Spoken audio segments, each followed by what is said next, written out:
Praise Lord everyone. Bible reading in 6 months. Day 98 April 8th.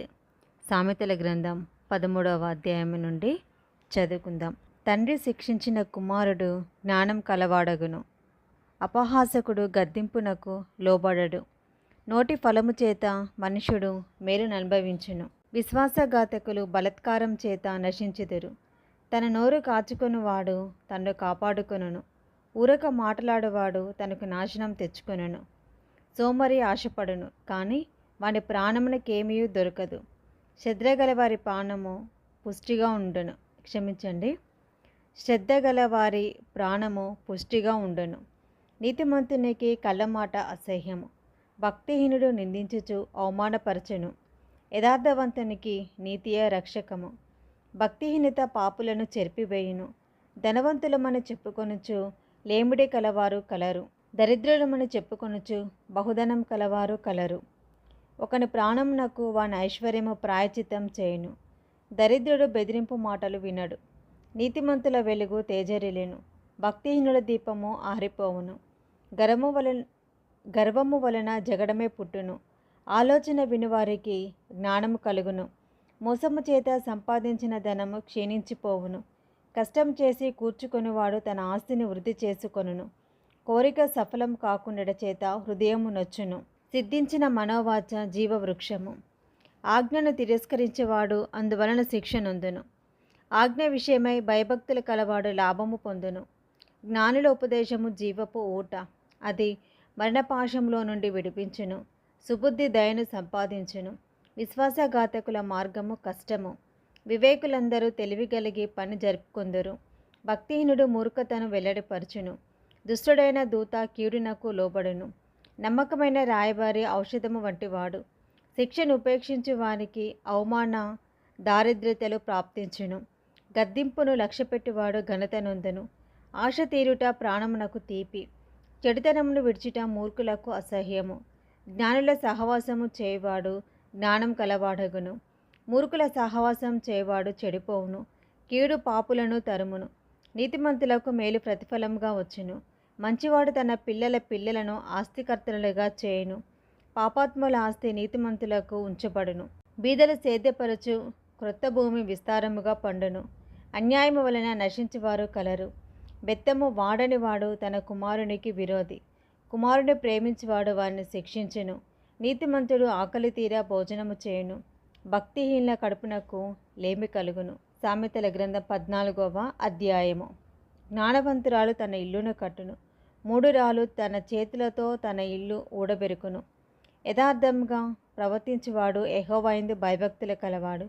కుటిల చిత్తుడు ఆయనను తిరస్కరించువాడు. మూఢుల నోట బెత్తము వంటి గర్వమున్నది. జ్ఞానుల పెదవులు వారిని కాపాడును. ఎద్దులు లేని చోట గాదెయందు ధాన్యం ఉండదు. ఎద్దుల బలము చేత విస్తారము వచ్చుబడి కలుగును. నమ్మకమైన సాక్షి అబద్ధమాడడు. కూట సాక్షికి అబద్ధములు ప్రియములు. అపహాసకుడు జ్ఞానం వెతుకుట వ్యర్థము. తెలివిగల వానికి జ్ఞానము సులభము. బుద్ధిహీనుని ఎదుట నుండి వెళ్ళిపోము. జ్ఞానవచనములు వాని యందు కనబడవు కదా. తమ ప్రవర్తనను కనిపెట్టియుట వివేకుల జ్ఞానమునకు లక్షణము.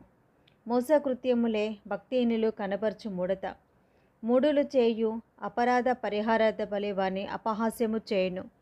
యథార్థవంతులు ఒకరేందు ఒకరు దయచూపుదురు. ఎవని దుఃఖము వాని హృదయమునకే తెలియను. ఒకడు సంతోషంలో అన్యుడు పాలివాడు కానేరడు. భక్తిహీనుల ఇల్లు నిర్మూలమగును. యథార్థవంతుల గుడారము వర్ధిల్లును. ఒకనెదుట సరి అయినదిగా కనబడు మార్గము కలదు, అయితే తుదకది మరణమునకు త్రోవ తీయును. ఒకడు నవ్వుచుండినను హృదయమున దుఃఖముండవచ్చును. సంతోషము తుదకు వ్యసనమగును. భక్తి విడిచిన వాని మార్గములు వానికే వెక్కసమగును. మంచివాని స్వభావము వానికే సంతోషమిచ్చును. జ్ఞానం లేనివాడు ప్రతి మాట నమ్మును. వివేకి అయినవాడు తన నడతలను బాగుగా కనిపెట్టును. జ్ఞానం కలవాడు భయపడి కీడు నుండి తొలగును. బుద్ధిహీనుడు విర్రవీగి నిర్భయముగా తిరుగును. త్వరగా కోపపడువాడు మూఢత్వము చూపును. దుర్యాలోచనలు కలవాడు ద్వేషింపబడును. జ్ఞానం లేని వారికి మూఢత్వమే స్వాస్యము. వివేకులు జ్ఞానమును కిరీటముగా ధరించుకుందరు. చెడ్డవారు మంచివారు ఎదుటను, భక్తిహీనులు నీతిమంతుల తలుపునొద్దను వంగుదురు. దరిద్రుడు తన పొరుగువానికి అసహ్యుడు. ఐశ్వర్యవంతుని ప్రేమించువారు అనేకులు. తన పొరుగువాన్ని తిరస్కరించేవాడు పాపం చేయవాడు. బీదలను కటాక్షించేవాడు ధన్యుడు. కీడు కల్పించువారు తప్పిపోవుదురు. మేలు కల్పించువారు కృపాసత్యములు నొందుదురు. ఏ కష్టము చేసినను లాభమే కలుగును. వట్టి మాటలు లేమిడికి కారణములు. జ్ఞానుల ఐశ్వర్యము వారికి భూషణము. భక్తిహీనుల మూఢత్వము మూఢత్వమే. నిజము పలుకు సాక్షి మనుషులను రక్షించును. అబద్ధంలాడువాడు వట్టి మోసగాడు. యెహోవా యందు భయభక్తులు కలిగిండుట బహుధైర్యము పుట్టించును. అట్టి వారి పిల్లలకు ఆశ్రయస్థానము కలదు. యెహోవా యందు భయభక్తులు కలిగిండుట జీవపు ఊట. అది మరణపాశంలో నుండి విడిపించును. జన సమృద్ధి కలుగుట చేత రాజులకు ఘనత వచ్చును. జనక్షయము రాజులకు వినాశకరము. దీర్ఘశాంతము కలవాడు మహావివేకి. ముంగోపి మూఢత్వమును బహుమానముగా పొందును. సాత్వికమైన మనసు శరీరమునకు జీవము. మత్సరము ఎముకలకు కుళ్ళు. దరిద్రుని బాధించువాడు మన సృష్టికర్తను నిందించువాడు. బీదను కనికరించువాడు ఆయనను గణపరచువాడు. అపాయం రాగా భక్తిహీనుడు నశించును. మరణకాలమందు నీతిమంతునికి ఆశ్రయము కలదు.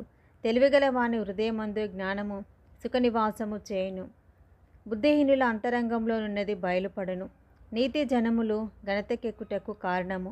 పాపము ప్రజలకు అవమానం తెచ్చును. బుద్ధిగల సేవకుడు రాజులకిష్టుడు. అవమానముగా నడుచువాని మీద రాజు కోపించును. సామెతల గ్రంథం 15వ అధ్యాయము. మృదువైన మాట కోపమును చల్లార్చును. నొప్పించు మాట కోపమును రేపును. జ్ఞానుల నాలుక మనోహరమైన జ్ఞానాంశములు పలుకును. బుద్ధిహీనుల నోరు మూఢవాక్యములు కుమ్మరించును. యెహోవా కన్నులు ప్రతి స్థలము మీద నుండును. చెడ్డవారిని మంచివారిని అవి చూచుచుండును. సాత్వికమైన నాలుక జీవవృక్షము. దానిలో కుటిలత ఇంటి నెడల ఆత్మకు భంగం కలుగును. మూఢుడు తన తండ్రి చేయు శిక్షను తిరస్కరించును. గద్దింపునకు లోబడవాడు బుద్ధిమంతుడగను. నీతిమంతునిల్లి గొప్ప ధననిధి. భక్తిహీనునికి కలుగు వచ్చుబడి శ్రమకు కారణము. జ్ఞానుల పెదవులు తెలివిని వెదజల్లెను. బుద్ధిహీనుల మనసు స్థిరమైనది కాదు. భక్తిహీనులు అర్పించు బలులు యెహోవాకు హేయములు. యథార్థవంతుల ప్రార్థన ఆయనకు ఆనందకరము.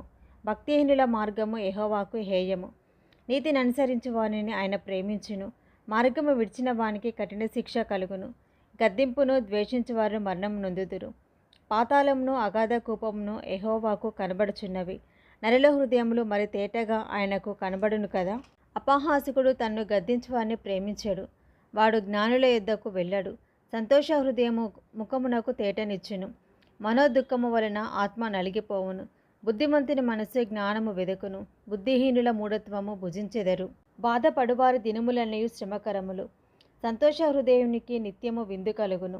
నెమ్మది లేకుండా విస్తారమైన ధనముండుట కంటే యెహోవా యందు భయభక్తులతో కూడా కొంచెము కలిగిండుట మేలు. పగవాని ఇంట కొవ్విన ఎద్దు మాంసం తినుట కంటే ప్రేమగల చోట ఆకుకూరల భోజనం తినుట మేలు. కోపద్రికి అగువాడు కలహము రేపును. దీర్ఘశాంతుడు వివాదము నడిచివేయును. సోమరి మార్గము ముళ్ళకంచే. యథార్థవంతుల త్రోవ రాజమార్గము.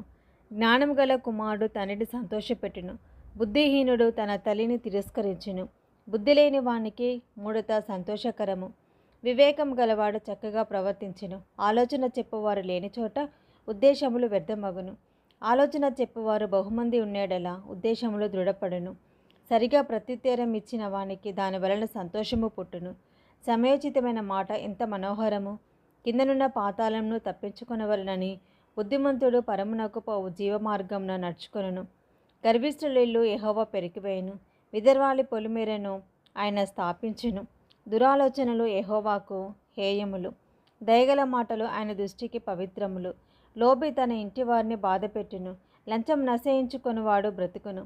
నీతిమంతుని మనసు యుక్తమైన ప్రత్యుత్తరం ఇచ్చుటకు ప్రయత్నించును. భక్తిహీనుల నోరు చెడ్డ మాటలు కుమ్మరించును. భక్తిహీనులకు యెహోవా దూరస్థుడు. నీతిమంతుల ప్రార్థన ఆయన అంగీకరించును. కన్నుల ప్రకాశము చూచుట హృదయమునకు సంతోషకరము. మంచి సమాచారము ఎముకలకు పుష్టినిచ్చును. జీవార్థమైన ఉపదేశములు అంగీకరించు వానికి జ్ఞానుల సహవాసము లభించును. శిక్షనంద నొల్లని వాడు తన ప్రాణమును తృణీకరించును. గద్దింపును వినువాడు వివేకి అగును. యెహోవా యందలి భయభక్తులు కలిగి ఉండుట జ్ఞానాభ్యాసమునకు సాధనము. ఘనతకి ముందు వినయముండును. ఇది ఈరోజు భాగం అండి. Praise the lord.